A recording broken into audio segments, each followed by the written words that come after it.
Sir ಅರಣ್ಯ ಈಗ ಧರ್ಮಸ್ಥಳ ಪ್ರಕರಣಕ್ಕೆ ಸಂಬಂಧಪಟ್ಟಂತೆ ಅರಣ್ಯ ಪ್ರದರ್ಶನದಲ್ಲಿ ಅಸ್ಥಿಪಂಜರಗಳು ಸಿಕ್ಕಿದೆ ಸರ್, ಈ ಸಂಬಂಧಪಟ್ಟಂಗೆ ಏನು ಹೇಳ್ತೀರಿ ಸರ್? ನೋಡಿ, ತನಿಖೆ ನಡೀತಾ ಇದೆ. ತನಿಖಾ ವರದಿ ಆಧಾರದ ಮೇಲೆ ಮುಂದಿನ ಕ್ರಮ ತಗೊಳ್ತೀವಿ. ಅರಣ್ಯ ಇಲಾಖೆ ಅಧಿಕಾರಿಗಳು ಎಲ್ಲಾದರೂ ನಿರ್ಲಕ್ಷ್ಯತನ, ಬೇಜವಾಬ್ದಾರಿತನ ತೋರಿಸಿದ್ರೆ ಕಾನೂನು ಪ್ರಕಾರ ಶಿಸ್ತು ಕ್ರಮ ಜರುಗಿಸ್ತೇವೆ. ಈಗ ಅಂದ್ರೆ ಆ ಸಂಬಂಧಪಟ್ಟಂಗೆ ಏನಾರು ಅಧಿಕಾರಿಗಳಿಗೆ ಇದರ ಸೂಚನೆ ವರದಿ ಬರಲಿ. ತನಿಖಾ ವರದಿ ಬರದೆ ನಾನು ಹೆಂಗೆ ವಾಪಗಳ ಮೇಲೆ ಹೆಂಗೆ ತೀರ್ಮಾನ ಮಾಡ್ಬೋದು? ಅಂದ್ರೆ ಇಲ್ಲಿ ತನಿಖಾ ವರದಿ ಕೈ ಸೇರಲಿ. ಅಂದ್ರೆ ದೂರದರ ಇಲ್ಲಿಗಲ್ ಆಗಿ ಅಲ್ಲಿ ನಾವು ಈ ಥರ ದಫನ್ ಮಾಡಿದ್ದೀವಿ, ಇದನ್ನ ಮಾಡಿದ್ದೀವಿ ಅಂತ ಹೇಳ್ತಿದ್ದಾರೆ ಸರ್. ಅದಕ್ಕೆ ನಾನು ಹೇಳ್ತಾ ಇದ್ದೇನೆ, ಅದು ಎಲ್ಲಿ ಇಲ್ಲಿಗಲ್ ಆಗಿದೆ, ಯಾವ ಅರಣ್ಯ ಪ್ರದೇಶ ಇದೆ, ಯಾವ ಸರ್ವೆ ನಂಬರ್ ಇದೆ, ಯಾರ ವ್ಯಾಪ್ತಿಯಲ್ಲಿ ಬರ್ತದೆ, ಯಾವತ್ತಾಗಿದೆ, ಯಾರು ಜವಾಬ್ದಾರಾಗಿದ್ದಾರೆ, ಅದೆಲ್ಲ ತನಿಖೆಯಲ್ಲಿ ಬರ್ತದೆ. ತನಿಖಾ ವರದಿ ಬಂದ ಮೇಲೆ ಮುಂದಿನ ಕ್ರಮ ಆಗುತ್ತೆ.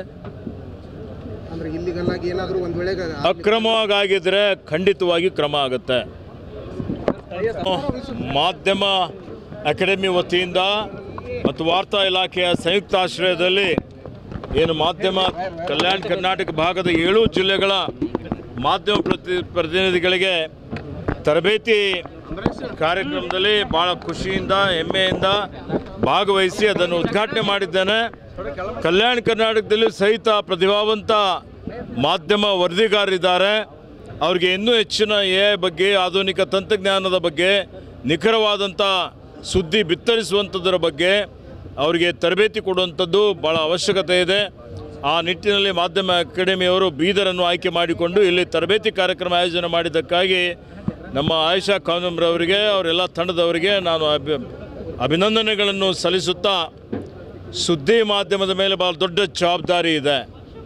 4ನೆಯ ಒಂದು ನಮ್ಮ ಪ್ರಜಾಪ್ರಭುತ್ವದ ಆಡಳಿತದ ಅಂಗ ಅಂತ ನಾವೇನು ಹೇಳ್ತೀವಿ, ಆ ಒಂದು ನಿಟ್ಟಿನಲ್ಲಿ ಇವತ್ತು ಏನು ದೇಶ ಕೌಲ್ದಾರಿಯಲ್ಲಿದೆ, ಜಾತಿಗಳಲ್ಲಿ ಧರ್ಮಗಳಲ್ಲಿ ಒಡೆದಾಳುವ ನೀತಿಯನ್ನು ಅನುಸರಿಸಿ ಭಾವನಾತ್ಮಕ ವಿಷಯಗಳನ್ನು ಕೆರಳಿಸಿ ಇವತ್ತು ಸಮಾಜದಲ್ಲಿ ಒಂದು ರೀತಿಯ ಅರಾಜಕತೆಯ ಒಂದು ವಾತಾವರಣ ನಿರ್ಮಾಣ ಆಗ್ತಾ ಇದೆ. ಸಮಾಜವನ್ನು ಒಡೆಯುವಂಥ ಕೆಲಸ ಕೆಲವೊಂದು ಶಕ್ತಿಗಳು ಮಾಡ್ತಾ ಇದ್ದಾವೆ.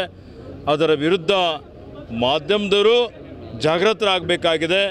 ವಸ್ತುನಿಷ್ಠ ಸುದ್ದಿಗಳನ್ನು ಬಿತ್ತರಿಸಿ ಉತ್ತಮವಾಗಿ ಕೆಲಸ ಯಾರು ಮಾಡ್ತಾ ಇದ್ದಾರೆ ಅವರಿಗೆ ಸಹಯೋಗ ಮಾಡಿ, ಯಾರು ಇವತ್ತು ಸಮಾಜದ ವಿರುದ್ಧ ಅವರು ಕೆಲಸ ಕಾರ್ಯ ಮಾಡ್ತಾರೆ ಅಂಥವರಿಗೆ ಬಯಲಿಗೆಳುವಂಥ ಕೆಲಸ ಮಾಡುವಂಥದ್ದು ಭಾಳ ಅವಶ್ಯಕತೆ ಇದೆ.